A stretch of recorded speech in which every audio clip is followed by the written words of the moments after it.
সূরা ইখলাসে আছে কুল হু আল্লাহু আহাদ, বলো আল্লাহ এক ও অদ্বিতীয়। আর ঋগ্বেদে আছে একং ব্রহ্ম দ্বিতীয়ং নাস্তি নেহেনা নাস্তি কিংচং, সৃষ্টিকর্তা মাত্র একজন, ওই দ্বিতীয় কেউ নেই, কিঞ্চিত পরিমাণেও নেই।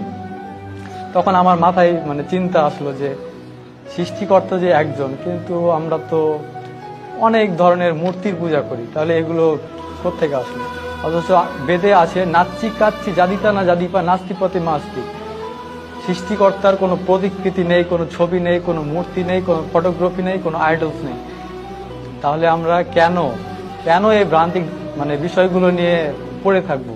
আমার চিন্তা ভাবনা শুরু হলো, আরো জানলাম। হিন্দু ধর্মের কল্কি অবতার নামে একটা বই আছে, ওই কল্কি অবতারে একটা শেষ অবতার যার নাম হবে নরসংসা। নরসংসা অর্থাৎ প্রশংসিত ব্যক্তি। প্রশংসিত ব্যক্তিকে আপনি যদি আরবিতে নিয়ে যান তাহলে হবে মোহাম্মদ। মোহাম্মদ অর্থ হচ্ছে প্রশংসিত ব্যক্তি।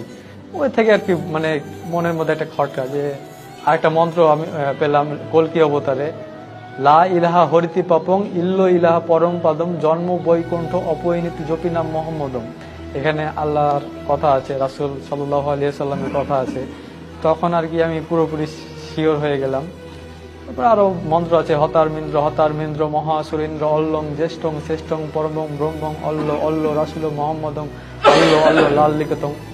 এই ধরনের এই মন্ত্রগুলোতে আর কি কল্কি অবতারে মোহাম্মদের, আমাদের যে নবী, শেষ নবী মুহাম্মদ সাল্লাল্লাহু আলাইহি সাল্লামের কথা আছে। এগুলা ধীরে ধীরে আমি বুঝতে পারলাম শুধু যে ইসলাম ধর্ম সত্য এই কথাটা যাচাই করিনি, যে খ্রিস্টান ধর্ম কেন সত্য নয়, বৌদ্ধ ধর্ম কেন সত্য নয়। সবগুলো ধর্ম যাচাই করতাম। বিভিন্ন পাদ্রীরা প্রশ্ন করতো ডক্টর জাকির নায়েককে, বিভিন্ন ধর্মের যাজকরা আসে প্রশ্ন করতো যে ডক্টর জাকির নায়েক যেসব উত্তর দিতেন কুরআন হাদিস থেকে, আশ্চর্যজনক।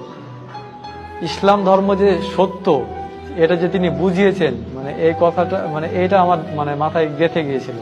এরপরে আমি ইউটিউবে একটা চ্যানেল পেলাম হেদায়েতের পথে।